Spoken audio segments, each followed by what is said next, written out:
A cold, blue light flickers against the glass of a 40-story skyscraper. It illuminates a single face, staring blankly into a glowing smartphone screen. Outside, millions of people fill the concrete grid. They walk the same crowded streets. They breathe the same heavy air.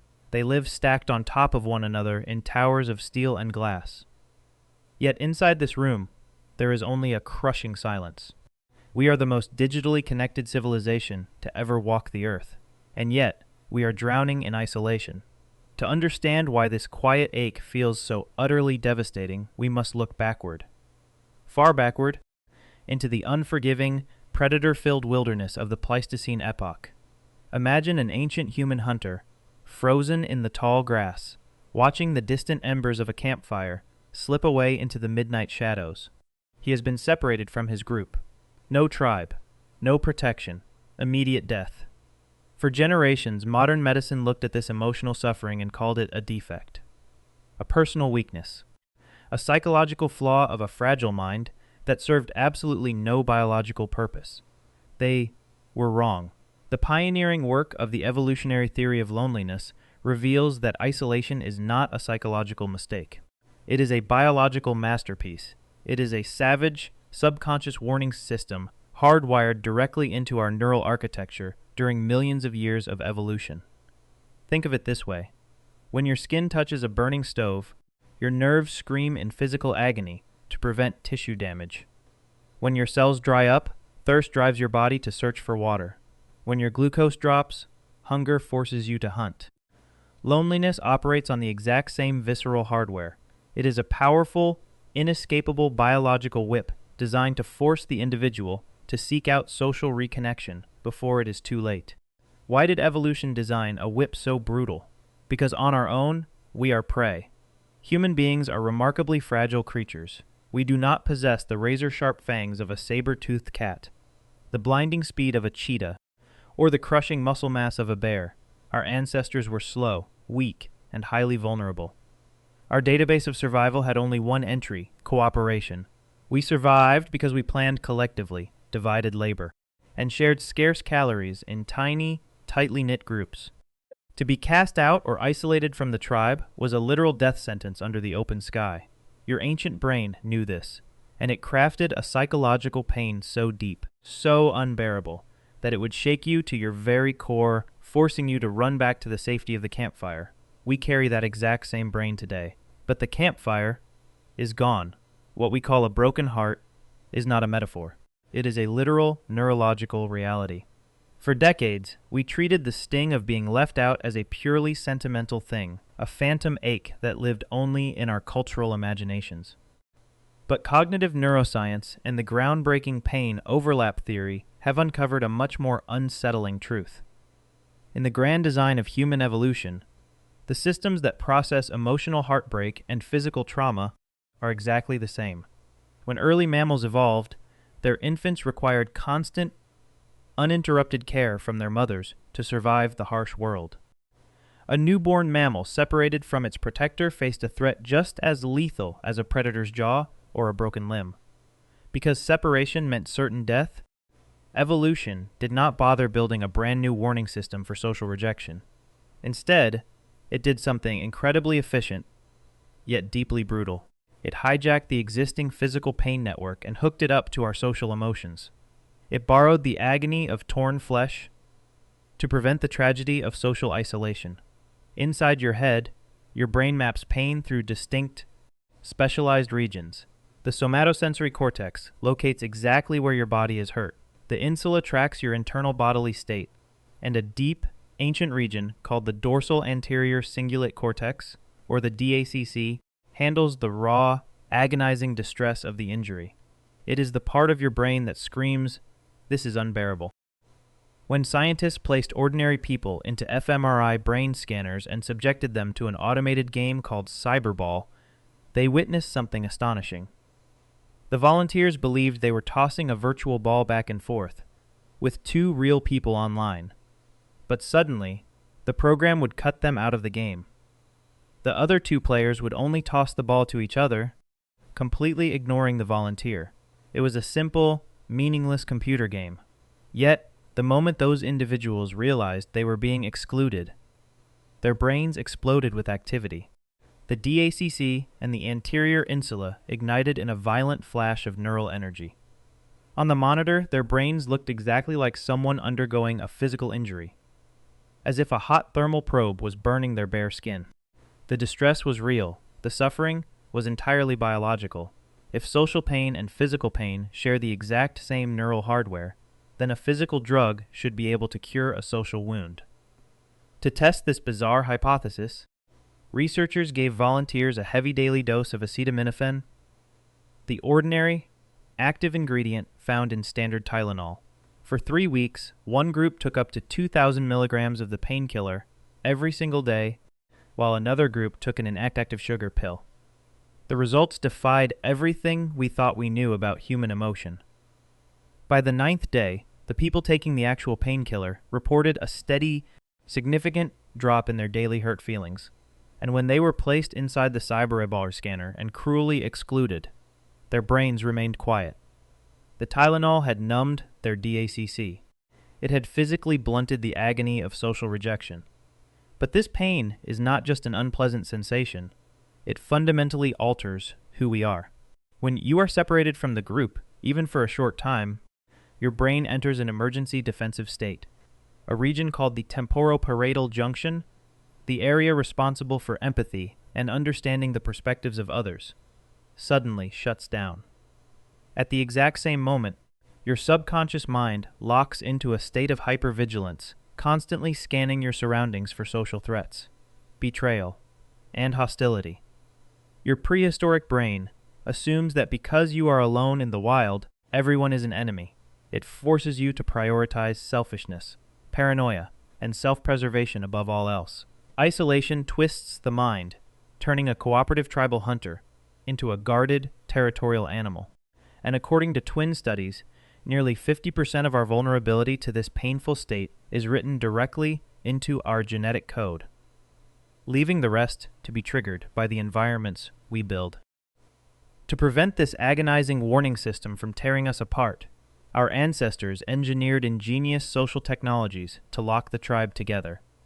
According to the social brain hypothesis, the size of a mammal's neocortex dictates the maximum size of the social group it can successfully maintain. For humans, that cognitive limit is a very specific number: 150 individuals, widely known as Dunbar's number.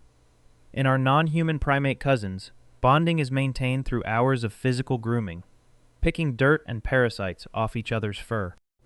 But as human tribes expanded toward that 150-person limit, a massive ecological barrier appeared.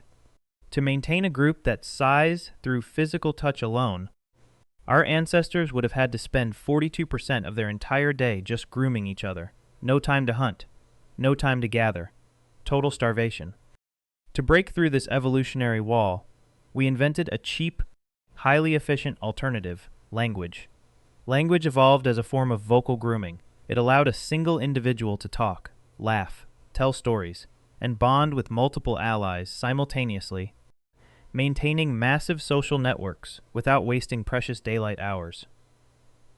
But the ultimate weapon against isolation appeared roughly 400,000 years ago, when we mastered the element of fire. Anthropologists studying the Juhansi Bushmen of the Kalahari Desert, communities that still preserve the ancient hunter-gatherer lifestyle of our ancestors, discovered something profound about the power of the hearth.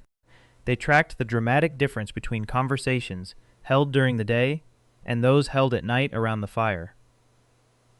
During the harsh sunlight, conversations are strictly transactional.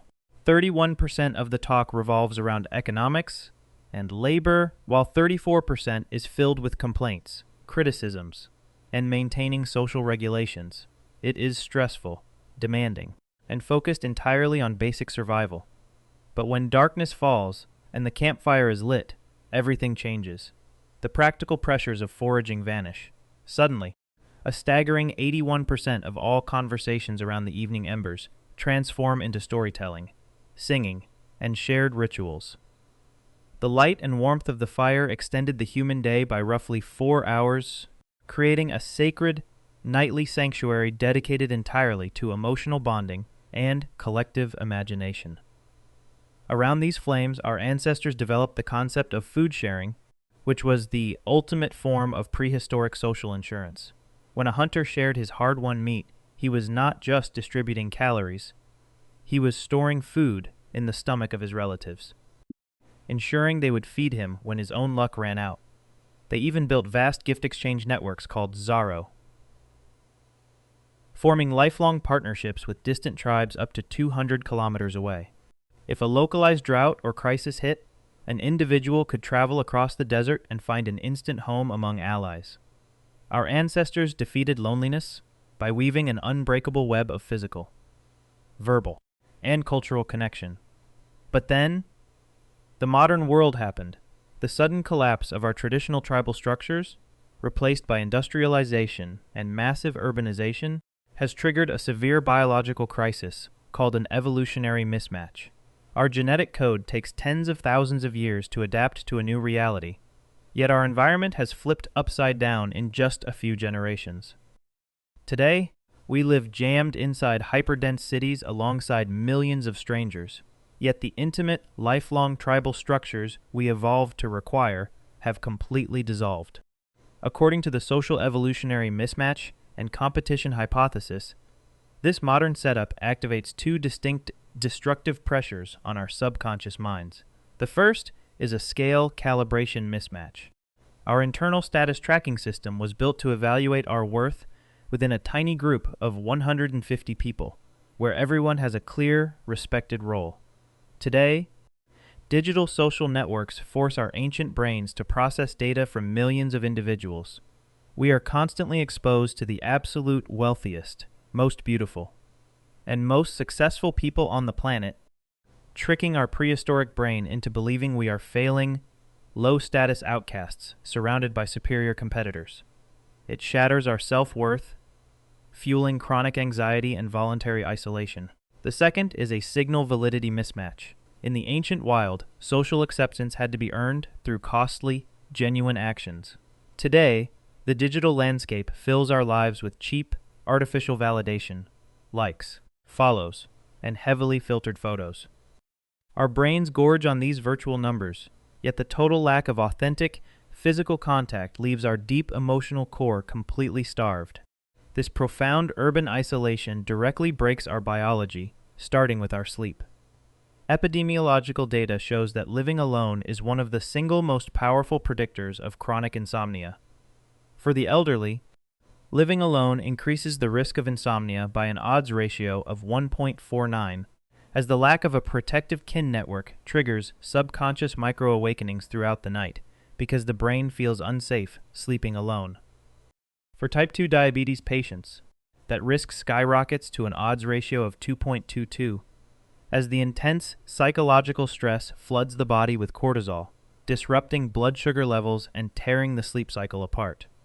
Even our youth are suffering, as the loss of familial support creates a background hum of chronic anxiety that suffocates deep, restorative sleep. While vigorous physical activity can act as a biological buffer to blunt this stress response, it cannot cure the underlying wound. Marooned in a sea of millions, our ancient brain continuously flashes a crimson red alert, transforming modern loneliness into a relentless, invisible, chronic agony.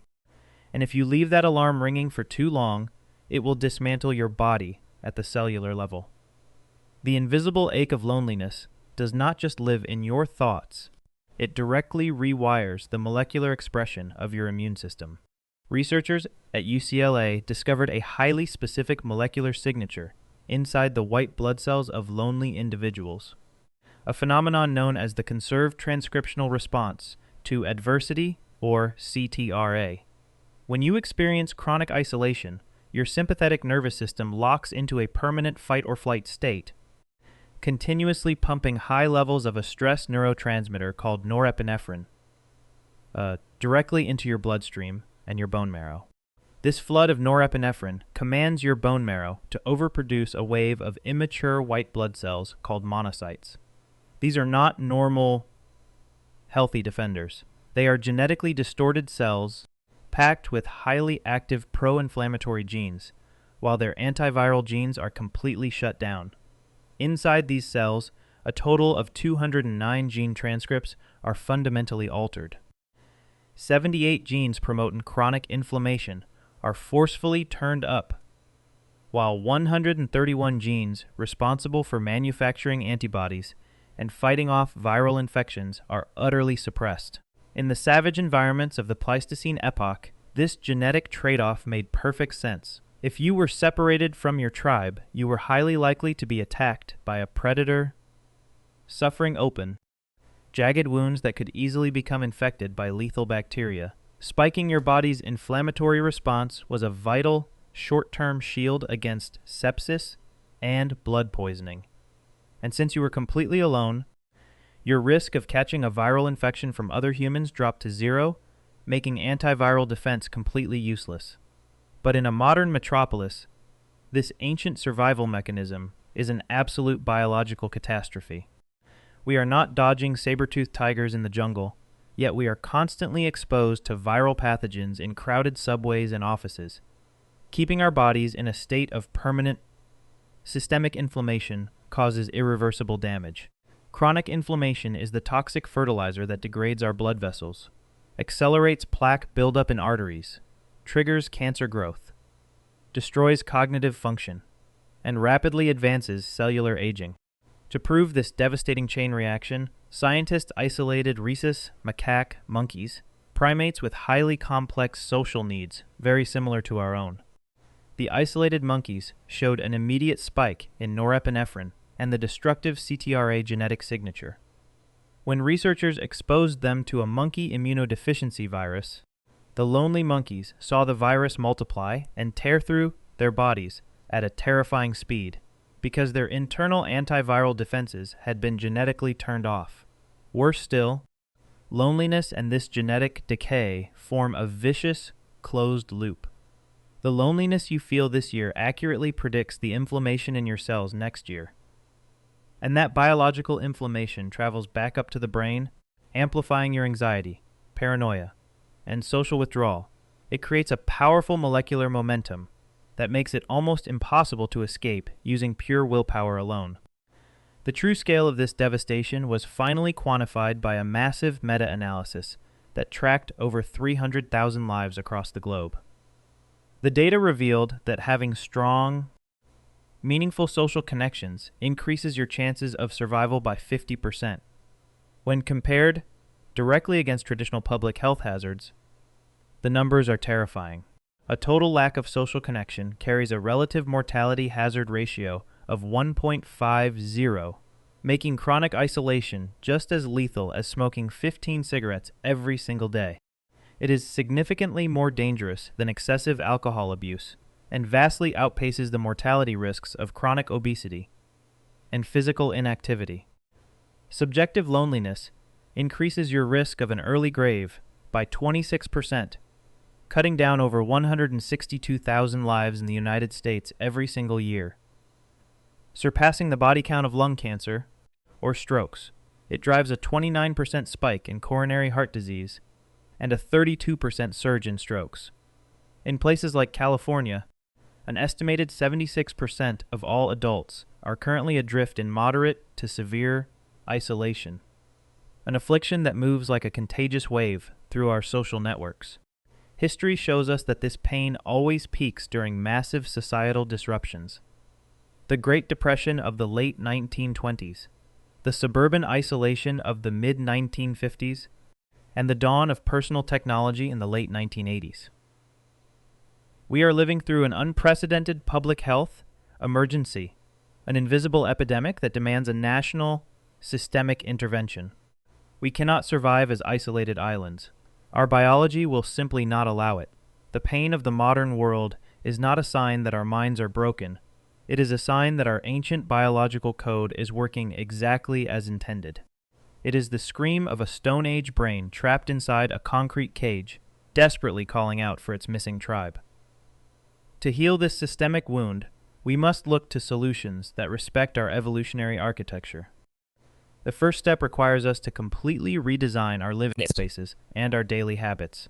We must deliberately move away from hyper-isolated, single-person dwellings and architect environments that force spontaneous, physical human interaction, building community co-housing models, creating vibrant shared spaces, and establishing unbreakable rituals like regular communal dinners can dismantle the invisible walls of urban isolation. We must trade the superficial, cold efficiency of text messages for the warm, messy presence of face-to-face gatherings. The medical industry must also shift its paradigm through the power of social prescribing. Doctors must stop treating loneliness as a minor footnote and recognize it as a core marker of cardiovascular and cellular survival. Instead of merely handwriting prescriptions for antidepressants or sleeping pills, healthcare systems must train professionals to evaluate a patient's isolation and actively prescribe entry into local sports clubs, environmental conservation groups, or community art circles. Furthermore, we must throw ourselves into what philosophers call eudaimonic activities, shifting our focus away from selfish consumption and toward a life of profound purpose and community service. Whether it is volunteering at a local shelter, protecting natural habitats, or supporting animal rescues, dedicating our energy to something larger than ourselves triggers a powerful shift within our biology. The UCLA research discovered that the presence of eudaimonic well-being possesses the miraculous ability to completely override and shut down the destructive CTRA genetic signature, instantly ordering our white blood cells to turn off chronic inflammation and restore our viral defenses. And for those whose minds have been warped by years of chronic isolation, we need targeted neurocognitive retraining. Because long-term loneliness leaves the brain in a state of paranoid hypervigilance, interpreting every neutral glance as an incoming attack. Cognitive behavioral therapy is essential. It helps individuals recognize their subconscious defensive habits, calm their internal alarms, and learn to look at the social world around them through a lens of safety and empathy, rather than constant fear. We will never cure this modern ache with faster internet, taller towers, or more digital notifications. We will only cure it by honoring the ancient code written inside our flesh and rebuilding the warmth, the security, and the shared stories of our ancestral campfires.